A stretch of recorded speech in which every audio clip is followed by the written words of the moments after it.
Welcome to Lab Podcast, episode 12. This time, I actually prepared an intro. Wow. Huge. Yeah, different from my other ones where I was just No like, I don't know what way. the fuck I'm going to start with. That's crazy. I'm still going to fuck it up, though. But we are joined by two very, very special guests. I'm really happy to see them on the casting couch today. Wait, hold on. Wait a minute. Wait. Yeah. If you know, you know, the Lab casting couch. He needs no introduction, Mr. MICO. You know, songs like Cut Your Hair, Lie, Lie, Lie. Cut Your Hair is great. Yeah. Anyway, what I need to say. And then we have Adit over here, who's directed some of Miko's music videos and one of Lab's music videos, Yes, sir. Midnight, for Coven and Ethan. Yes, sir. So incredibly happy to have you guys on. Thank you for having us. Thanks for having us. Of course. You know, I usually think about like how like we met before we come through, so because usually I don't have like someone like completely unknown on the couch. Yeah. And I was thinking back, like Adit, we met on the Spotify shoot specifically. Yeah, we did. Yeah. Holy shit. For Yeah. Coco Jones, and then for Miko, it was something a little bit different than usual, where sort of like the Twitter like music community back in the day. Yeah. Like 2019, 2020 ish. Literally. Yeah. We used to be tapped in like the same fucking like kind of scene. SoundCloud, indie, lo-fi like Exactly. then. So we have a mutual. Her name is Chevy. yeah. And we kind of started like 2017 back in the day, like kind of knew who she was, and things like that in the same sphere. And then one day she was talking about, like this Miko kid is like crazy, and then I think that was around the same time that you really started taking social media and your music career a lot more front facing. Yeah. So then, you know, from then on, I mean, you're like seeing your incredible growth and things like that. But also, your tag on Twitter was Miko Toronto.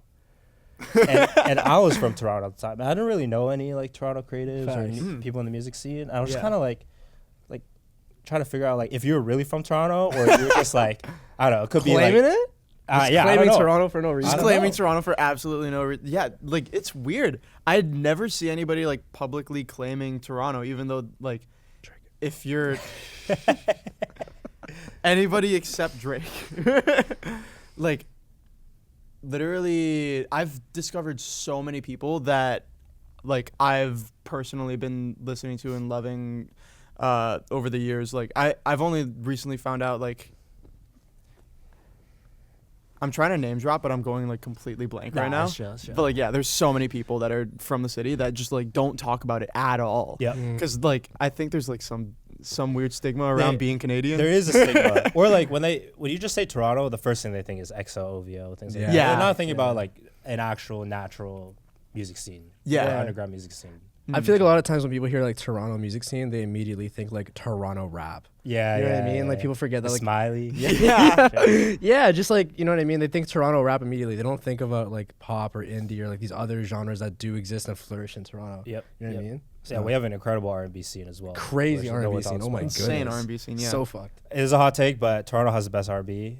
Like, I'm sorry. Oh, Atlanta. I say this Yeah. all the time. I say this all the time. Yeah, We have that's- genuinely the best R&B. Yeah. There's so many, especially even like underground artists that are R&B, and they're just like so cracked, so talented. Yeah, We like- spawn R&B. I don't even know how. Scarborough specifically. Shout out Scarborough. Shout out Scarborough They're for real. spawning crazy R&B artists. Like I don't know how, but it's nuts. Yeah, for real though. And then it was great to kind of see as I sort of got myself involved in the Toronto scene more, like and seeing how you guys move and your crew and things like that. How like it's just a small ass world, bro. Where like how we were sitting in at Ethan's concert recently at TD Music Garden, Yeah. where our drummer and my high school bandmate Dylan, Yeah. how you guys just went to Mac School together. We lived across the In hall the from same each other. dorm? The Yeah, I same was like, dorm, what the bro. fuck? It's a small world, bro. Yeah, for real. For real. I just kind of wanted to ask, like, how you guys sort of got your start in the creative industry yourselves. You know, like you can whoever wants to go first. I don't know. You just kind of start doing it. Like it's really funny because like my current band that I tour with, like we all used to go to like a high school for arts together, and like I didn't know that like you could just like make songs in your bedroom. Like I thought that like you would need to get picked up, get discovered, and then like get a huge team of writers and work with producers, and like it's so much like people can buy their way into it, but like if you can't, then you're just gonna have to get discovered by a stroke of luck. But then like in high school, I just saw like my drummer Matt, my keys player Nick, just like making music on their laptops, and I was like, wait, you could do that? For real though. For real. So yeah, as soon as like I discovered that, and I'm sure like it's a very kind of similar situation with you, where it's just like, damn, a camera only costs like that much. A camera costs that much. Like, damn, shit is expensive, bro. It's bad. Yeah. It's bad.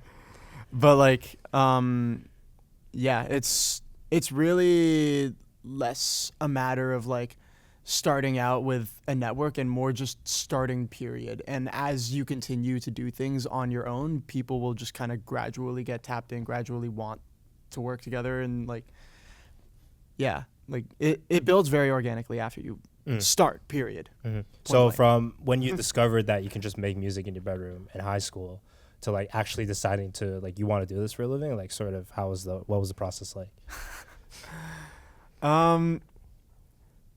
Honestly, it just kind of happened. Yeah. Like sometimes it does. Yeah, sometimes it does. Like I was kind of just releasing whatever throughout, like,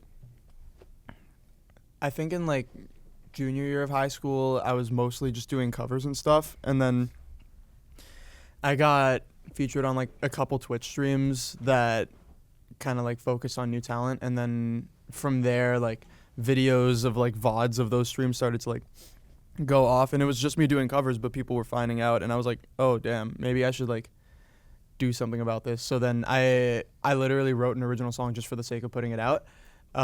That one doesn't exist anymore. But after that, I like people started to genuinely gravitate towards it. So from there, it just kind of kept building on. I was like, okay, how do I actually make this something that's like something that I want to do, versus something that I'm just doing for the sake of other people. And from there, it just kept on building. I never really thought about how it was going to be something that would sustain like my income for life until recently, honestly. Oh wow. Yeah. Really? Like it was strictly something that I like, let's just see how it plays out. Like up until like a year and a half ago, I was still like pretty dead set on like, yeah, I think like I'm gonna go to school at some point. Like, Really? I don't know for what, but like, I don't know.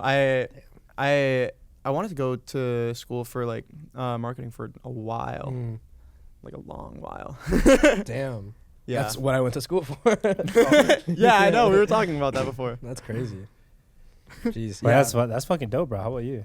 My story was a little bit different because I'm a bit older, and I went to so I'm from Alberta, so I'm not even from like Ontario, and like out there's like not a lot of like film opportunities and like sets, and like there's a really beautiful music scene that's been developing recently, and it's been going crazy.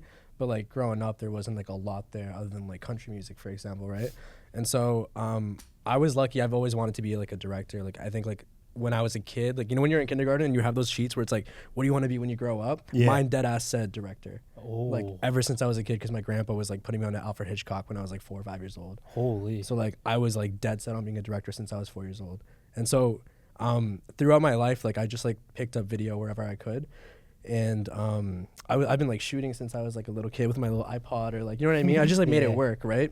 And then when I was in middle school or like junior high school in Alberta, I was in a film class that they had there, and that like totally like changed my life. I think I was like 12 years old, and like I was learning to cut short films on like Final Cut Pro and like getting really into it. I was submitting to film festivals, that kind of thing. And then eventually when I came to university, I really wanted to just go somewhere that was like close to Toronto, because I knew I just needed to get out of Alberta. And so I just went to Mac for marketing, because That's close to Toronto. I didn't know anything. Like I didn't know like what schools really existed in Ontario. I wasn't hip to that stuff. I didn't really do my research. I just knew I wanted to like go to Ontario, and having brown parents, bro, like I needed to get some sort of like a degree, you know what I mean, to like show that like I have a backup plan just in case. Yeah. And I feel like business skills are so transferable into the creative industry. Oh yeah. You know what I mean? So having that backup was like so important to me. So yeah, while I was in school, while I was doing marketing, I was like going to Toronto every weekend to just try and shoot whatever I could. I was shooting things for my school. I ended up becoming like working for my university and doing videos for the school. So whenever there were concerts at the school, I would shoot them, and so that's how I got my start into like concert videography. The first concert I ever shot was Bryce Vine and Duckworth, and I was like 19 years old. And that was really so crazy. Yeah. Dude, so talented, It is bro. crazy. So talented. And I remember that was like such a big milestone for me, and I was like, wow, this is crazy. Like, I love shooting concert videography. And after that, I started working a lot in the club scene and shooting a lot of club videos, and I ended up shooting for 88 Glam. And I posted that on my Instagram, and that caught traction, and then rappers started hitting me up asking to do music videos, and like I still didn't really know how to do things. I just knew I really wanted to do it. And at the time, like growing up, being 18 years old, like I was a really big fan of Cole Bennett and Lyrical Lemonade, and so I was like, wow, like this is the blueprint. Like I want to do this. Like I love this, you know. I'm a musician myself as well. Like growing up, I was in a band, and so the mix, the intersectionality between music and film for me was like perfect. Music videos. It was perfect, bro. I was like, yo, this is it. You know what I mean? And so yeah, while I was in school, I was part of like a leadership program. And it was like the welcome week, like orientation stuff, right? And I met 3 of my best friends there. His name's Akintoye. He's one of them. And we started working together because he was a rapper. You know, he was doing like freestyle raps at the university for charity. So like he would like freestyle, and then people would like donate for charity or whatever. You know what I mean? Like they could donate $2, and he'll like make a freestyle on the spot for them, kind of thing. Oh, he also went to Mac. He also went to Mac. Whoa. We all met at Mac in a leadership program. And I will say like DeGroot was very... Okay, maybe not this part in the podcast, but it was very white. Like it was a very like white school, and like the program specifically was very white. And being a person of color, seeing other people of color as well, we kind of like had that bond together. You know what I mean? And we were into the same kind of music and hip hop and the same culture, so we kind of blended really well. And I remember like over COVID, he started gaining a lot of traction on TikTok because he posted this like this one remix, and it went super viral. And at that point I was like, wow, like maybe this is my chance to like shoot my first like proper music video. And so like we would go out, you know, for food or for drinks. And I remember one night going up to him and his friend and being like, bro, like please let me like shoot your first music video. Like I will do it for free. And he's like, nah, I'll give you at least like $50, bro. Don't even worry about it. And I was like, bro, please, I'll pay to do it, bro. Like dead ass, like please. Because he was so talented. And I was like, yo, this could be it.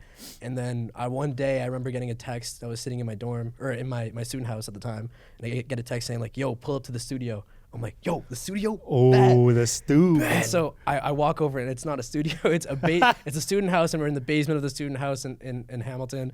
And it's AK's bedroom, and he's got a little MacBook Air set up. I forget what mic we had, but it was like a Blue Snowball or something like that.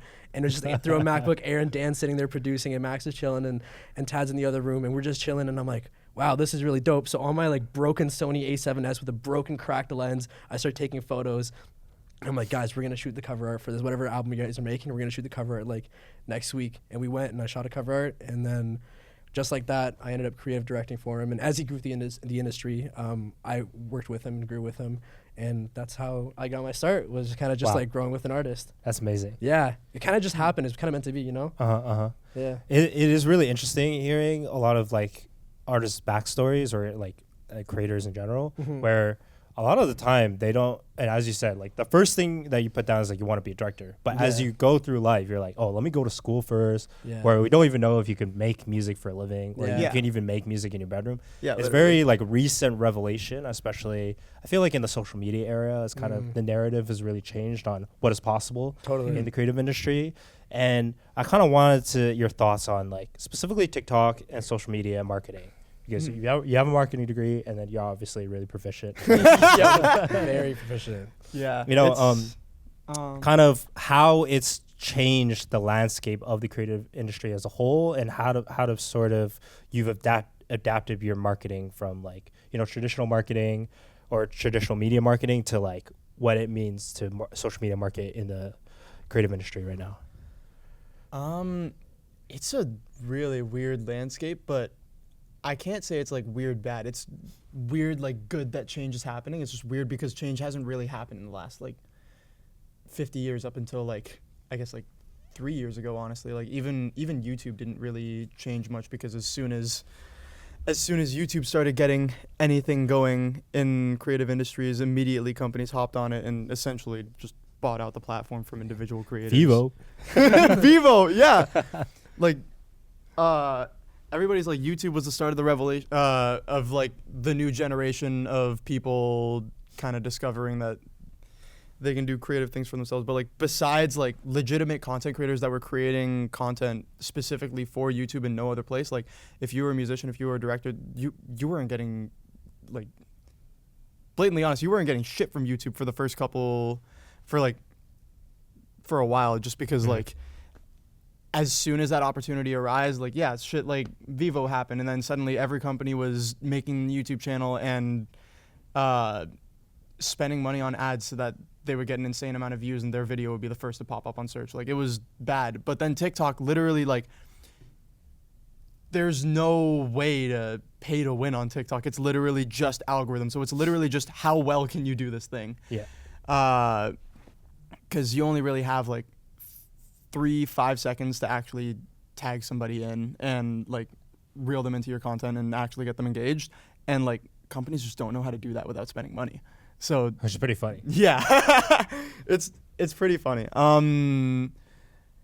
Also, like, I've noticed it's just gotten like so much younger in the creative spaces as well. Like, there's so many talented people that are doing shit. Like, It's accessibility at this point. yeah, So it's so accessible. Yeah. Like I've seen so many people enter the scene at like 14 to 16, which is literally the time that I was discovering like, damn, I could do this. And like when I was discovering that at like 16, people are already kind of proficient at 14. So like you can already see the kind of gap that's been caused with like how accessible everything is within the last 5 years alone. Yeah, these kids so bad. Dude, These kids Baby so bad. Santana started at 14. Literally, Baby Santana got a Lyrical Lemonade video at 14, bro. Yeah. What the fuck? Yeah, I know. That's so cracked. 14, I was like, yo, I need to figure out algebra, linear algebra. Literally. Meanwhile, I'm like 18, 19, and I'm in a Discord voice chat with Baby Santana as he's about to fly out the next day, and I'm like, Wait, for real? yeah. I didn't know that. That's so crazy. Wow. Damn, wait, what? Dude, he used to be tapped in like that. Like, wow. He used to be like tapped into the Discord circles. Actually, like most people that are popping like right now that are young as hell were extremely like in on online circles and like communities like that. Wow. That's so crazy. You kind of have to, because I remember when I was starting out too, like the only way to like build community, and Discord just kind of started popping off. Like, you're not doing this shit on Skype or TeamSpeak or anything, you know? Absolutely Yeah. not. Discord also revolutionized like music communities in Yo, general. TeamSpeak 3, bro. Yeah. Yo, I Play was- Call of Duty on that shit? No, I Yeah, played literally. Minecraft on that shit, bro. TeamSpeak. I had my own like office in TeamSpeak 3 because I was a Yeah. prime admin on a Minecraft server. I felt like I was like a hacker because TeamSpeak had like that old UI. Yeah, it had that Yeah. old UI. You had Yeah. to input an IP address Yo. in some weird Yo. like sketchy looking form. Exactly, Yeah. exactly. Yeah, so Discord, just ease of access. Like, I Ease feel of like access. Like literally when I was saying like I was singing on people's Twitch streams, it was on Discord. Mhm. Like I was joining random Discord servers that were like accustomed to communities based around music and people that just like wanted to sing, and met people that were like moderators for other content creators that tended to focus on the same thing, and just popped up on those streams like the Jerome server, the Angel Melly server, like all that stuff. Like yeah, shit was early on too. Because I mean, now it's kind of known that like, oh, like creators have circles, or there's like creative networks that also yeah, have I mean, Discord or Discord's something. like as of like the last year only has changed their branding to stop gearing towards gamers and gearing towards everybody. now. Yeah, and so like when you first started, like being like tapped in those circles, or like getting started and networking and things like that, that was kind of the best way, or the only way to do it, you know? Oh yeah, absolutely. Yeah. Especially since the pandemic, where everybody was just kind of locked down. It was very much you were either tapped in or you weren't. Yeah. Like there's no other way. Like maybe a Right. little bit of Twitter at the time. A little yeah. bit of Twitter maybe. Or X now, but like, yeah, obviously, like, yo, you're not doing that shit on X no more. Nah. You're not zeeting on X anymore. They call it zeeting, bro. It's so crazy. Yeah, I was it's in so Japan when they switched it to X too, and I was like, dude, they switched all on me real quick, bro. funny. Yo, that's so crazy. Yeah, but how about you though? I know obviously going to school for traditional marketing, and Yeah. then being a creative director, and also Yeah. being in the social media space, like kind of how's it changed for you? I feel like it's been I've always been like the kid who was on like chronically online, kind of just on like YouTube. Like I had a Minecraft YouTube channel growing up. Like I was, you know what I mean? Like growing up, watching these like content houses and like stuff. Like I always wanted to be like a content creator up front. And I feel like maybe that shift was also a little bit. There's like a grand shift that happened. I think even before my time when it was like cool to start wanting to be a content creator as a job. You know what I mean? I feel like I was still part of that generation that got roped into being like, yo, a content creator would be a cool job.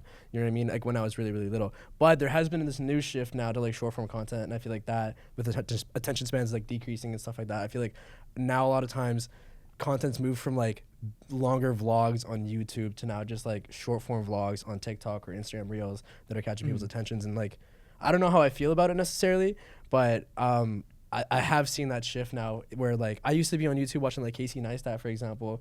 I'd sit for like 30 minutes and like watch his YouTube vlogs, or like Jesse from like Prank First Prank, for example. You know what I mean? Like these OG YouTubers, I would sit for so long and just watch their long form content. Whereas like now I can't even like, I myself am victim to like not even being able to sit for like 15 minutes unless it's like very, very fast. Yeah. It's a very conflicting thing because like naturally like music videos, we are like fundamentally unable to create content that is like, at least in most circumstances, we are fundamentally unable to create content that lasts longer than like 3 or 4 minutes. 100%. So like the new shift is definitely something that benefits us, but at the same time, like you can't help but like also see how detrimental it is to it might not necessarily be a good thing. Yeah. But it's just how it is now, right? It's just how it is. Yeah. Yeah. I was in New York last week, and I attended this event that Cole Bennett was at, and he got asked this really cool question that I thought was really thought-provoking, and it has to do with music videos. And he was asked, do you think music videos are dying? Because like now there's this shift to short-form content with TikToks and social media, and now people are doing like visualizers and just like a lot more like professional-looking short-form content on Instagram Reels, and we've done it, and it's been wildly successful for us. We've seen, you know, great numbers with it. And so the question was like, yeah, do you think music videos are dying? And I personally don't. I think that there is a shift from like just doing music videos for whatever song to like now being more like, I don't know, reasonable and efficient with your budget when you're given a budget as at least as a growing artist of like, if you're coming up, is it really worth spending $5,000 on a music video when you could integrate that into ad spend, into short form content, into TikToks? You know what I mean? Like, what do you guys think about that? I don't know. I don't think that like music videos are dead per se. Like I just think the music videos, like the concept of a music video is constantly shifting. It's constantly taking a different form, and now it's just like it's not as involved as it used to be, but it's the same thing as content creation, where now it's just that volume matters a lot more than how much time you're spending on one specific thing. Yeah, totally. When you think about it, every single TikTok that you see is still a music video. Like it can be defined as a music video in the same way that a lot of the videos that were shot from like 2016 to 2020 were. Yeah, that's a really good point, actually. Yeah. The one that kind of that made me think about it, like your question, was like Ethan's Bubbly live, because like he didn't need to do a music video for that, even though it was like the song went viral. Like him just doing like where he's in a bar, he's singing live, and it's just visually aesthetic, and there's not like actually much going on, maybe at a lower budget than you would actually need to invest into a music video, and did just as well, like a couple 100,000 views, you know? So it's like, and then he had to spend an actual whole budget on his Skin Type music video, and maybe that didn't do necessarily as well, but it's the same budget for real? Oh wow. Same budget? Well, we spent budget on Midnight, you know what I mean, for example, so. Yo, our producer's coming through, bro. All the mics, bro. It's like, yo. I just want to add, no, it's an interesting point, especially what Adit said, like the whole music video thing. I think even for like Lab, we've kind of shifted the direction to think like there is like music video. There's a lot of effort, monetary, like you know, you're shooting for like a couple of days, a lot of scenes. That post-production is crazy, and so I think with Lab, we've kind of like found a niche where like we started to do like Lab lives, which is like you can get the same idea where like at the end of the day, like music videos and visuals, what is the main priority? Is your branding, right? Because if we talk about like marketing, like you can do it through TikTok already. It's a lot more affordable. It's a lot more like easier. But doing like but what is an equivalent in terms of like a visual, like what is something where like, okay, I can tell like this is a brand, this is an artist brand, and it's like, and I think doing it through like lab lives is a great idea. Totally. Because it's like, it's a lot more easier in terms of like the scale of it, but you can still achieve the same thing. But I wouldn't say like, again, like music videos are dead. I think there is still like a place for it where you want to tell more of a story, more intimate for the characters, but that's like my speech. No, Thank you, totally, please. bro. Thank I you, think, Ryan. and that just kind of made me think about this too, because like I don't think music videos are dying per se, but and it's coming from a music video director. Like my career is like surrounded by these things. It's what I create.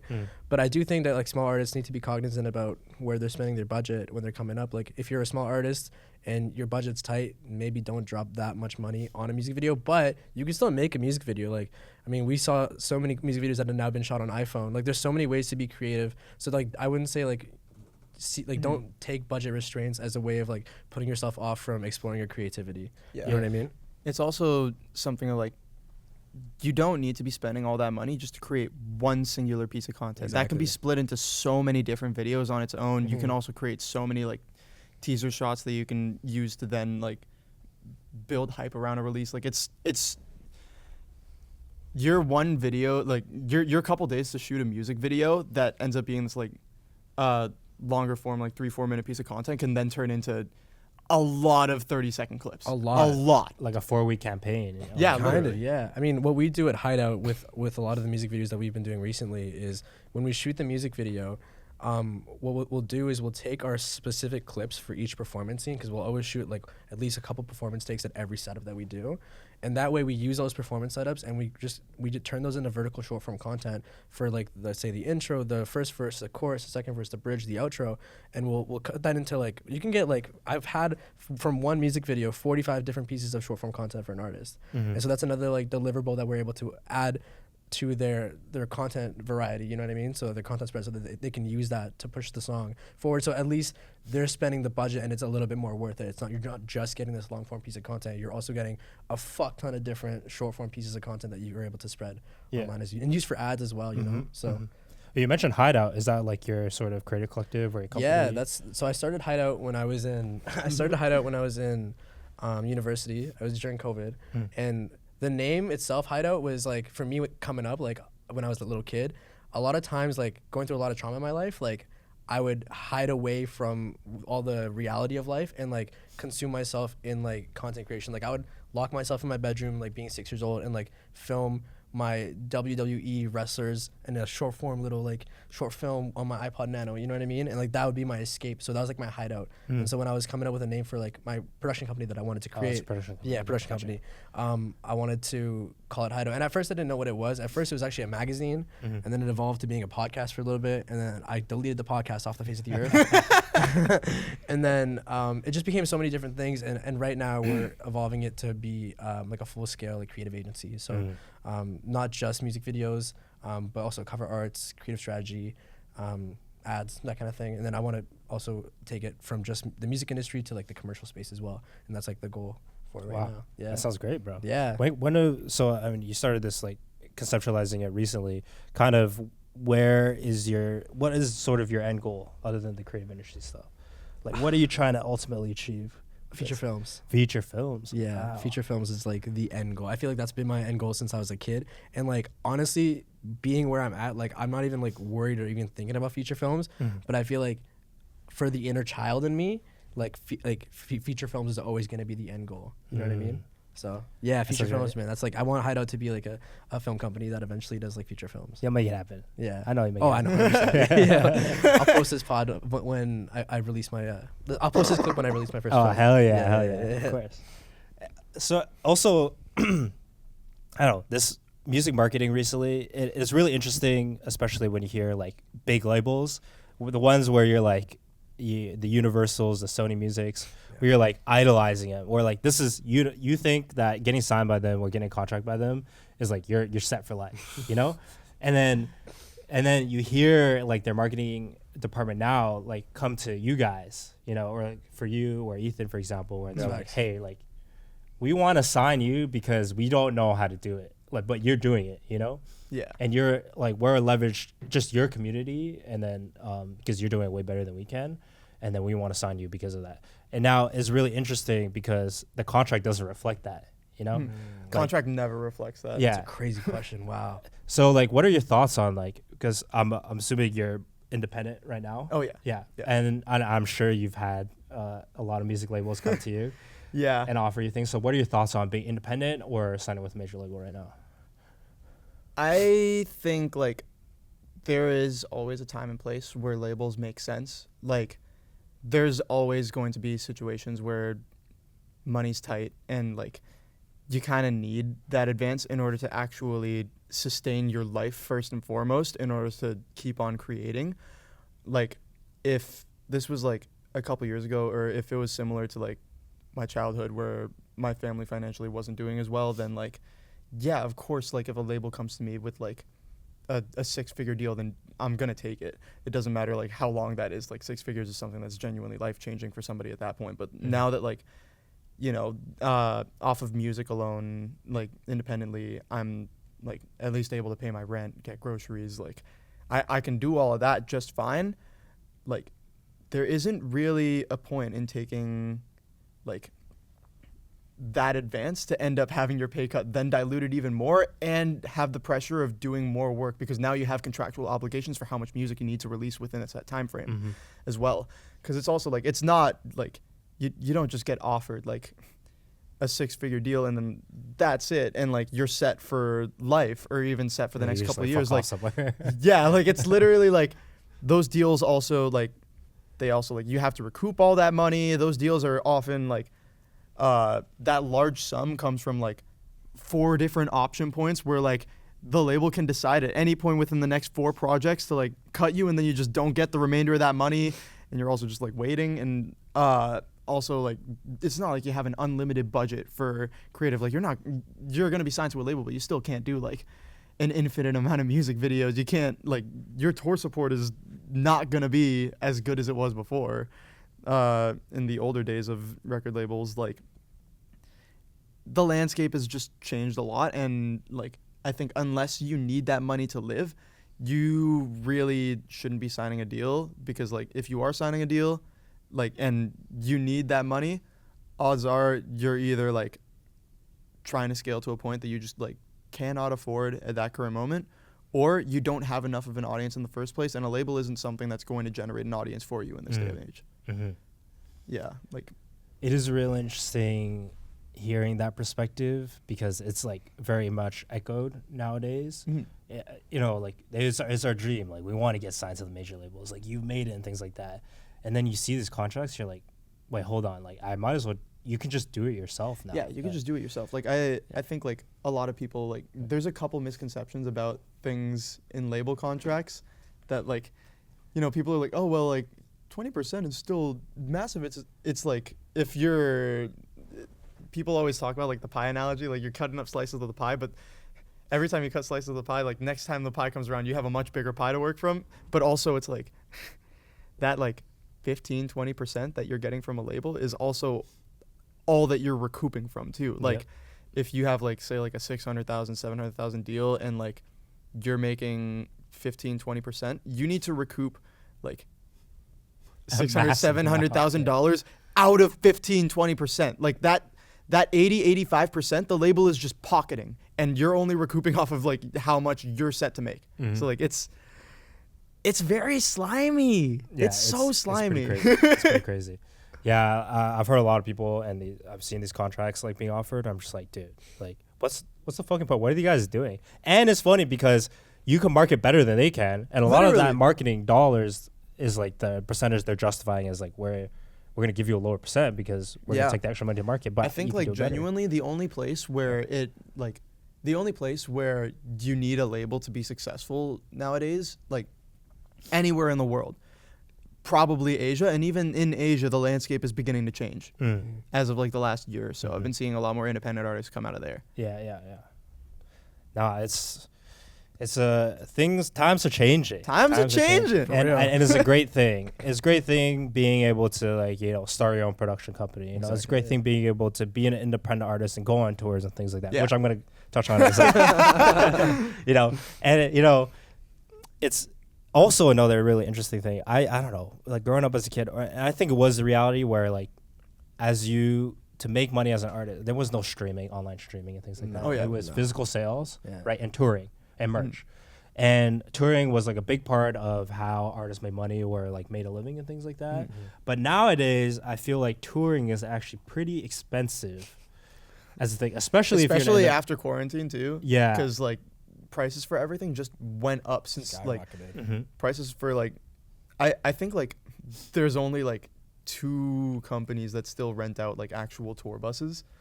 Because the rest of them went bankrupt during COVID. Like, Shit. I actually didn't know that. Yeah. Oh shit. it's bad. So they just have a monopoly over the entire market now, and it's like the prices are insane. Oh my goodness.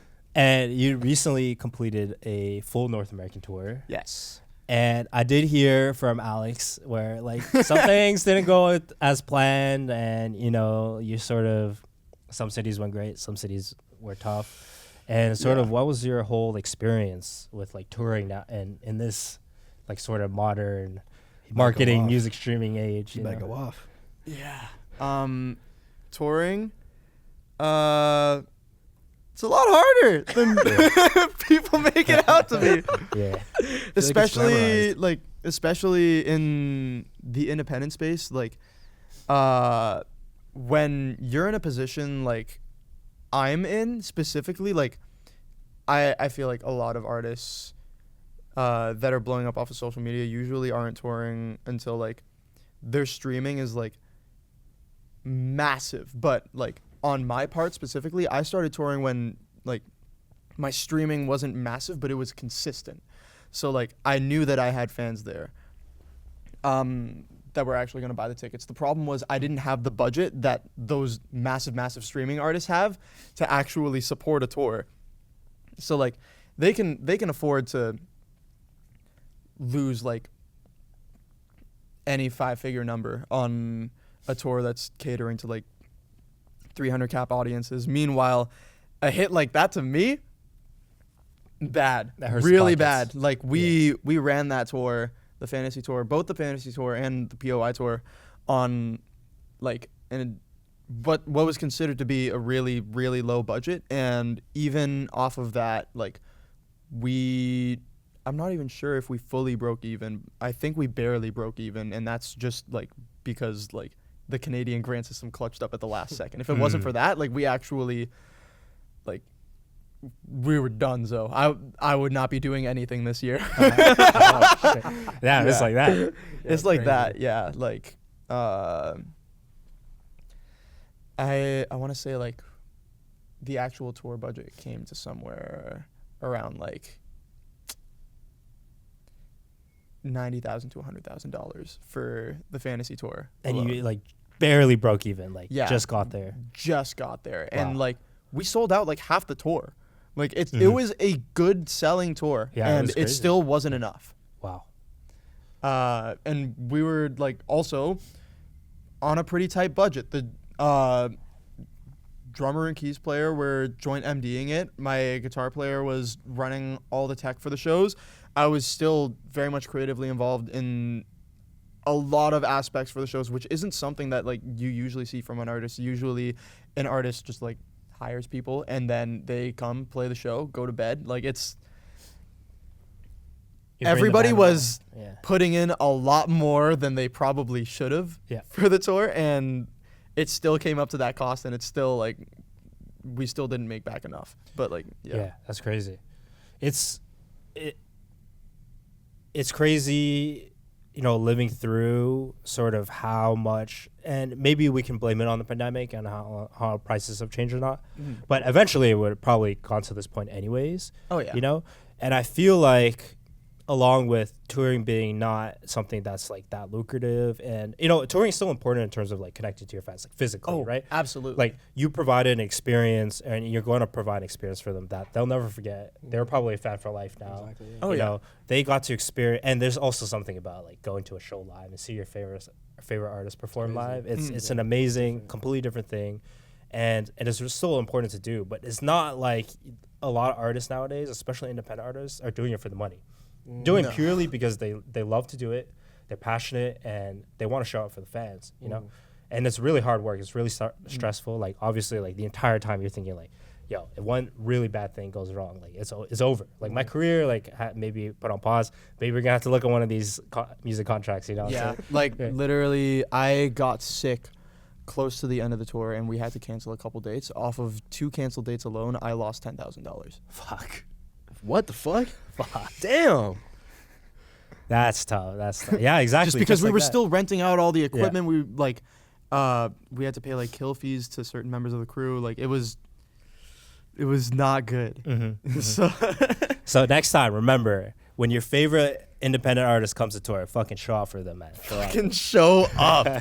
Show up. And if they're really sick, they do. probably feel really if bad. they're doing Yeah. VIP, go to the VIP experience. If they're selling merch, buy the merch. They're not doing it because like They're trying to milk you, bro. Like, they're not trying to milk you. They're literally just trying to get by. yeah, exactly. And you get a little piece of a little personal experience too, you know. Facts. It's Yeah. you know, experiencing that firsthand and seeing like you guys go through it. I'm just like, it is really interesting how the music industry is sort of gonna adapt and progress in the future. And I'm also excited to see how you guys plan to strategize like your next tour or, you know, marketing for your next album or whatever it is, you know. And also, I heard that you are also now MICO's creative director. That's true. Hey, let's go. How That's did that what I'm kind of saying. like? How did that sort of conference? Because I know you directed from a couple times. Yeah. And you guys are close. Like, what did that conversation sort of start out? And you know, what is like the Good vision now question. going forward?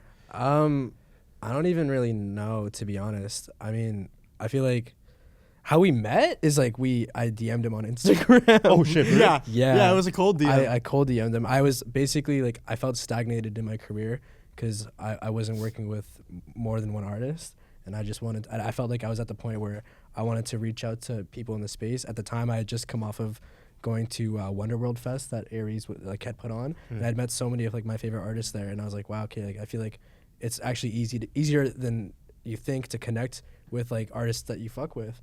And so in January of 2022, I think I was in university, I was listening to Did Too Much, and I like really liked the song. Wait, Did Too Much wasn't out in January, was it? I don't remember.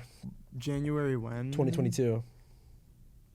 Yeah, no, not 2022. I don't know what I was listening to, but I was listening to something by him, and I think I DM'd. I think I saw a TikTok. It was a Dear Maria Count Me In TikTok that he did cover, and I was like, fuck, I love pop punk music so much, and this person's from Toronto because it's in his name. So I just DM'd bro. I was like, yo, I like your music, and bro did not DM me back for a year. For a year. I'm just kidding. year? Nah. So it was a year, and then I followed up, I think, in 2023. I'm not afraid. Yeah, I'm not I ashamed to remember admit it. But I followed up in 2023 because I was like, hey, I'm going to try again. I'm going to DM like 5 artists in the city that I want to work with really badly. Just going to cold DM him, and I'm going to see what happens. And he was one of the people I DM'd. And then I think I was at my 9 to 5 in my cubicle, and I just saw the DM back, and I was like, oh, shit. And then he said he was going on tour, so I just told him like that I would bless him with videography at any city that he wanted. And so I ended up just joining him for the tour. Hell yeah. We just naturally became friends because we were, similar people, like kind of like the same stuff. Just became boys, really. That's what I'm saying. And then we worked on Prove Me Wrong, which was like the first music video. And I was so psyched about that. And to this day, I feel like that's still like, for me, the music video that I'm the most proud of right now. And so we did that, and then I think we just started creatively meshing a lot, and then just in the team as well, like we all kind of like had a similar vision, and like him and I kind of are in the same scene in terms of the industry and like culturally in the industry as well, like in like the hyper pop underground space and like indie pop. Like, we were just kind of like there together, you know what I mean? Kind of knew the same people and kind of had the same vision, and so we kind of clicked. And then I don't know how the conversation really happened. I just got invited to lunch. Yeah. And you just wanted him to make it happen. Yeah, Yes. for real. Like, we were just like.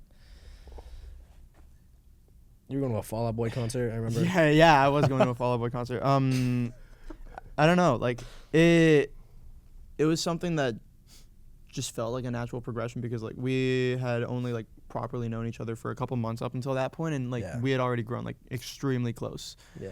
As, I would like, live with creative him. collaborators. Yeah, He kidnapped me and I live with him now. Like, it's crazy. he's in my storage unit. Yeah. Wait, what? I'm dead. Yeah, it kind of just naturally happened, and yeah, now we live together, and it just kind of makes sense. And yeah, for the next project though, I feel like without leaking too much, Don't need to leak it. without leaking too much, I feel like we're kind of creatively looking at it from the get-go of like building a world as opposed to just like doing. I feel like world building is really interesting, especially when like artists and creatives do that for specific projects. It's something I've really been into for a long time, and I feel like with what's coming next, it kind of just made sense. And so we've kind of been crafting a world from the get-go and sketching together this universe that we want to bring the audience into, both sonically and then also visually as well. So yeah, we're excited. I'm excited too. That sounds amazing. Super excited Yeah, for it's it. gonna be crazy. Yeah. I mean, between, you know, you're juggling so many different hats, your production company, being creative director. Yeah, my 9 to 5. Yeah, like you're still working 9 to 5? I still working. I work 9 to 5. Oh, fuck. Yeah, I work 9 to 5. What the hell? Monday through Friday. Yeah. First of all, respect. Thank you. It's But tough. like, yeah, well, this goes along with the rest of my question is like, how do you guys balance, you know, whether it's like posting on social media, figure out your marketing, figure out creative direction, working on your actual craft, you know, networking and things like that, working on your 9 to 5 on top of all that and touring, Yeah. you know, sort of how do you balance everything? Yeah, You I'm know, gonna like, let you talk. that 'cause- sounds, that sounds fucked up. That sounds Balance fucked is up. very, it's so key to the industry that we're in, right? Like, Yeah. if you don't have balance, you're gonna lose yourself and you're gonna fall off. You're gonna burn out, and like, I feel like consistency is the way to grow. And if you don't have balance, you can't be consistent. And so I feel like for me, when I was in university, I was taking on a lot of things because I was in university, I was working, I was like the president of like 2 clubs, I was in hella extracurriculars, I was like the leader of the business student council and like the greater student council. I just wanted to do everything that I possibly could because in high school I didn't do shit. And I wanted to learn and like just like build like interpersonal skills really. And so I did a fuck ton of stuff, and like for me, I was constantly burnt out. I remember in university I would literally, and I was in a relationship too, I remember I'd be waking up at like 7, 8 a.m. every day in university. I'd be grinding on my classes, my extracurriculars, my job, working on my craft as an editor and a director as well. And then I would be sleeping, like I would not get any sleep basically, and I would just like work nonstop. And like I loved it because I am a bit of a workaholic, but it wasn't sustainable. But the one thing that I really learned that was like really a big takeaway for me was time blocking. And I just basically would count the amount of time that I have, like I need to sleep per week. I would calculate that, and then I would calculate the amount of time that I have in the day and the mandatory fixed things in my schedule, like classes, for example. And then I would see how many hours I have in between, and I would basically literally time block every fucking hour of my day when I was in university. It was like that serious. Wow. It's not like that anymore. I'm a bit more chill now. But having that precedent while I was in school was super transferable when I came into the real world, and I was like, now I work a 9 to 5. And so I think back then I just viewed that as balance. It's like time blocking my schedule from like 9 a.m. in the morning till like 2 a.m. at night, time blocking and filling it up with work. That's not balance, because you think that's balance because you're time blocking your stuff and you're getting decent sleep. That's not balance because you have a life to live at the same time. Right. And I'll be honest, I didn't even recognize that until September of 2023. Holy shit. I Recent. It was very Yeah. recent that I learned that balance in life is actually more than just balancing your work. Like there's so much to life that is to live: personal life, relationships, your family, self-growth, being healthy, you know what I mean? Being mindful, taking care of your mind, body, soul, spirit, all these different things that I didn't even know was like, I didn't even clock in what I should be doing until like I had a crazy burnout in September of 2023, because last year I was working my 9 to 5 every weekend. I was shooting literally every weekend from January until like end of August. I was shooting every weekend, which included a lot of pre-production throughout the week. So 9 to 5 I was at work. After 5 I was either at the studio with the artist that I creative direct for, or I was working on a treatment, or I was in coloring sessions, post-production sessions every single day. And that caught up to me very, very quickly. We went on tour while I was working my 9 to 5. Like I remember we were literally, and if my boss is seeing this, I'm so sorry. If I remember being literally in the tour bus. Yeah. Or not the tour bus, but like the car, because we didn't have a tour bus. We can't afford a bus. We were driving the fucking Flintstone mobile, bro. That's the fucking shit that we were in, bro. Yeah. I remember we were driving back from one of the shows, and I was taking Teams calls, and I remember it was so bad because like I'm obviously very committed to my 9 to 5, and I work in creative, I work in production as well in my 9 to 5.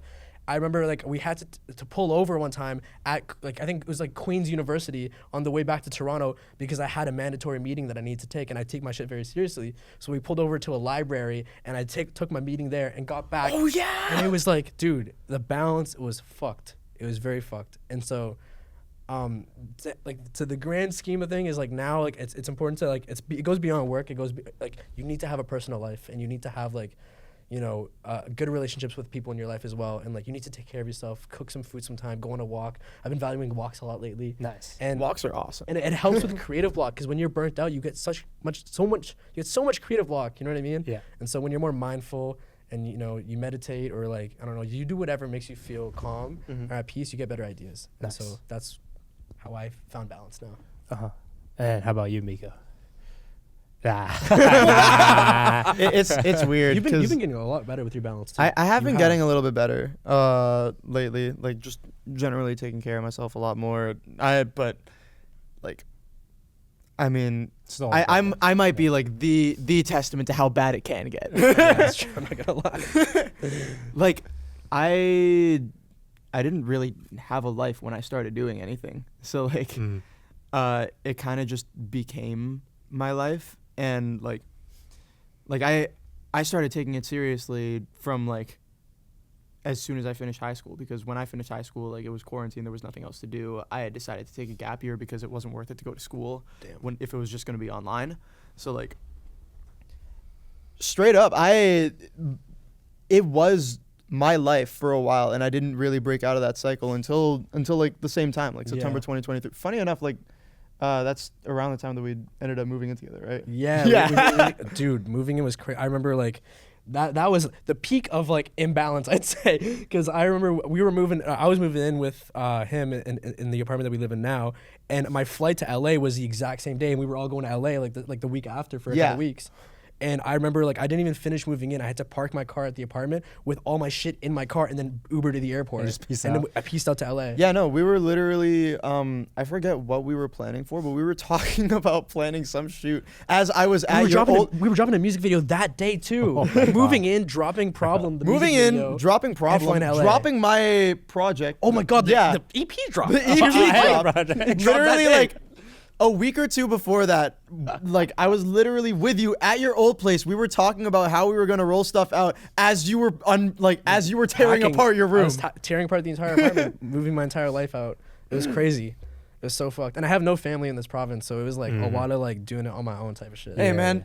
It's also like, I have family in this province, and He's still doing it on his own. I'm still doing it on my own. I barely fucking see them just because of how much work it is. Yeah, it's crazy. Mm-hmm. Yeah, it's, I mean, the way I found balance is that exact same thing. Like, I worked so hard, like, I didn't take care of my any relationship, friendships, family, and things like that. And then all of a sudden you look up and you're like, oh, I have like nobody around me. Dude, that is a scary feeling. It's terrifying. Yeah, it is very terrifying. And then you self-reflect. You're like, okay, why is it like this? And partially, yeah, maybe a lot of the success initially came because I was selfish about my own career. And that was the only thing that mattered, the only thing like I cared about. And then so it ended up pushing everyone away. But, you know, the code that always sticks with me is that, like, go fast, go alone, go far, go together. Whoa. You know? I never heard that And shit then before. That's when crazy. you build a team and when you nurture people around you, when you build people up around you, then you have a lot more time, first of all, because you can delegate. And then you also are able to, like, bring up a lot more people and find success for like your entire team, not just for yourself. Absolutely. It's Oh, yeah, way more absolutely. fulfilling, you know? Absolutely. Literally, like, everybody in my band, Marco as well, on creative, like, they're all high school friends of mine. So it's something that's like very homegrown, very very close knit, and like even though the only stuff that we really work on together is like, for me, it's also like I'll try and bring Matt into sessions, and I'll try and bring Matt and Jason into sessions and stuff, and like from there they'll meet people that will then ask them to do entirely different sessions, and like I'll bring everybody out for networking events so that they can properly meet other people and integrate themselves into the industry that way. Like, it's every single time that like I move, they get to move as well, and coincidentally, like as they learn more stuff from the people that they're meeting through working with me and everything, it's also benefiting me, because then they have this entirely new skill set that they're learning from that I can then tap into for my own things. It's Exactly. Yeah, and through that experience, you know, between lab and between, you know, like building your own team and things like that, I realized how much better it was and how much, like, even when times get tough and things like that, there's a lot more people to lean on. Oh yeah. Absolutely. Like you have imbalance or things in your life, but like there's people around you that understand and can help you in many ways.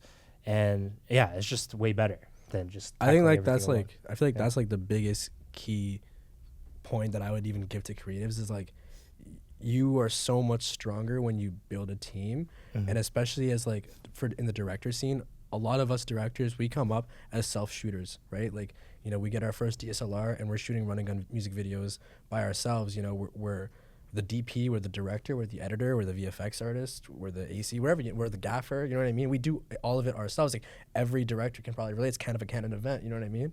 It's true, shit. Like I feel like a lot of directors can relate that, like, you know, you start as self shooters, like you run everything by yourself, and a lot of people get really tied and attached to that self shooting mindset. So they feel kind of weird about delegating these different aspects of the production to other people because it's like they feel so close to it and it's hard to delegate that. Even Cole Bennett was saying that like he still edits his music videos and is like plays a really big he DP sometimes and like, you know, ops the camera because he feels so attached to it and it's very hard to let go of. But my biggest advice, and I noticed the most growth in my own videos, like the art itself grew when I was okay with letting go of being the only person with my name on the credits, when I was like okay with bringing other people around and understanding that like I have my own strengths and weaknesses as a creative, and recognizing those weaknesses and embracing them allows you to grow so much more because you're able to bring on specific people with strengths that can even and balance you out as a team. And so in January of 2023, I started directing with a crew for the first time. And I was able to delegate things like DPing because like I'm not like technically trained with a camera, you know what I mean? I remember my first music video shoot, I was watching a YouTube tutorial on how to use a Sony A7S III on the way to the shoot because I didn't know how to use the fucking camera. Mm-hmm. You know what I mean? I still made it work. It's a cool video, but like I was like I still didn't even know like, you know, ISO or shutter speed until like 2 years ago. You know what I mean? I didn't like understand it properly, like the techniques behind it. So when I realized I wasn't like super technically trained on a camera and I brought on a DP, my videos changed drastically. And same with gaffers and lighting, and I didn't understand all these techniques. So when you bring on these specific people and you realize and you're able to let go of the ego that's associated with being a self-shooter, and you're able to like branch out and bring other people on and share that kind of like success with other people, you have a much more well-rounded product.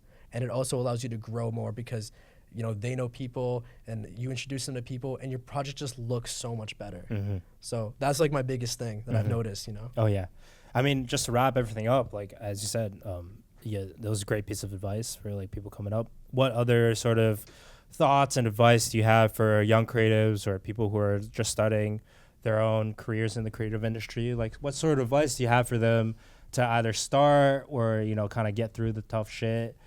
So any advice for them that you would want someone, if you just first started, what you want them to hear or know? Yeah, no. I feel like the biggest piece of advice I'd give is like, you know what I mean? Yeah, for sure. Like, Oh, yeah. especially when you.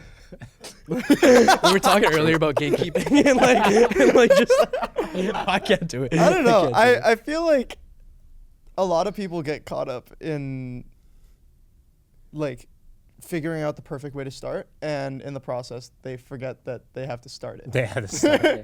So facts, holy fuck. Like it's honestly like I've watched so many of these videos when I was originally starting to try and figure out how to take it seriously, and the more I watched, the more I realized that I just don't know enough, and I will not know enough until I start and actually make mistakes and actually like take that first step towards achieving what I want. Because like it's also like you don't know what you really want until you actually try things out. Like I went through so many different subgenres before I actually landed on something that I feel like I belong in. And like if like imagine if instead of starting immediately I spent like 3-4 years kind of trying to craft something that I was genuinely proud of across all bases, and like it didn't do super well, it didn't resonate, and I'm like, oh damn, like I probably would have known that this was going to happen if I had started earlier and just actually like showcase the process to everybody along the way. Like I don't know. It's just like everything creative is something that like you never know until you try. Exactly. It sounds stupid, but like It a lot of sounds people just don't do it. stupid. Like Yeah. typically everything you can practice in the shadows until you master it, and then like actually go and get work and you'll be fine. But Yeah. when it comes to creative, you genuinely just don't know. Yeah. Until you try, and not only try, but you put it out there for other people to see. Because also like other people are going to have criticisms for it that you will never give yourself. And it's only after you receive that first batch of criticism that you can actually then properly see what's wrong, properly change things, and also properly learn how to criticize yourself in a way that is actually constructive and not just demeaning. Yep. That's Well, facts. that's- Yeah. I mean, for me, what I would add is like, if you're thinking about, like, for videos at least, if you're thinking about getting started, just go do it. Like, there's a lot of financial barriers that come in our space, in our industry as like videographers. Like, cameras are really fucking expensive. Renting them are really expensive. You need a lot of budgets to make really good music videos. But like, ideas always start here. And so just like make your idea happen with whatever you can, like your phone and stuff like that, and just get really good. I think the two things that I've learned that like can take you further than anything else as an upcoming creative is get really fucking good at whatever it is that you do. Just get cracked. Like, spend a lot of time, as much time as you are able to put towards it, because a lot of us have to work jobs to enable to like make money and like and live. But as much time as you can devote to it, get really fucking cracked at whatever you can do. Get really, really good. The second thing is just be a very genuine person. The better person that you can be, the more people you'll attract to be around you, the more likable you'll be, and it takes you so much further than like having talent, and it's honestly just being a genuine good person. Like, I've seen that in so many people, and I like, whenever I'm picking people to be on my sets or my crews and I want to like give people opportunities, I'm always going to pick the guy who's the most genuine person, who's hungry, who's driven, over maybe the person who's super cracked. So yeah. Wow. Yeah. Yeah, thank you guys. Absolutely. That was like an incredible amount of insight, and you guys are like, it's clear that you guys are very driven, very creatively, like bright. that's not a good term. Creatively sound. Yeah, I mean, like when I talk to other creatives, I know the ones that are like not necessarily super cracked, but like really driven, are the ones that like bring the passion out of myself. Like, when you start talking to them, you think of so many ideas, and like it makes you feel motivated. Absolutely. Just by talking to them. Yeah, totally. And it may sometimes I know I'm not the most talented person, and my hard work is what got me here. But just being the honor of being in the same room, or the honor of being able to talk to like people who are way more talented or way more cracked than you, and just being able to pick their brains about shit is just like it's an amazing privilege, Yeah, I hate being like, I always want to be like not the least talented person in the room, but I always want to be surrounded by people who are way more talented than me. And I feel like I'm good at doing that because like I learn from other people. I never want to be the most talented person in the room. It's also like, I don't think that you can ever be the most talented person in the room. There's always going to be like entirely different skill sets that people have that you just never really tap into, because it's not something that's like accustomed for your specific thing. But then like the more that you talk to these people and the more that you always learn, hey, I can always like tap in a little bit of information here, a little bit of information there. Exactly. All right. Thank you guys for coming on again. Absolutely. And the thing I always say at the end of every video is like, for the main reason I do this podcast in the first place is like not only for myself, like for my own knowledge and things like that, but also like for the audience. One of the big things is creating a platform for people to express their own story and their own creativity. And I hope that there is like someone that is out there that hears this and starts their own creative journey and is inspired by the people on this couch and talking into the mic. So thank you for listening, and we'll see you on the next one, maybe. Peace.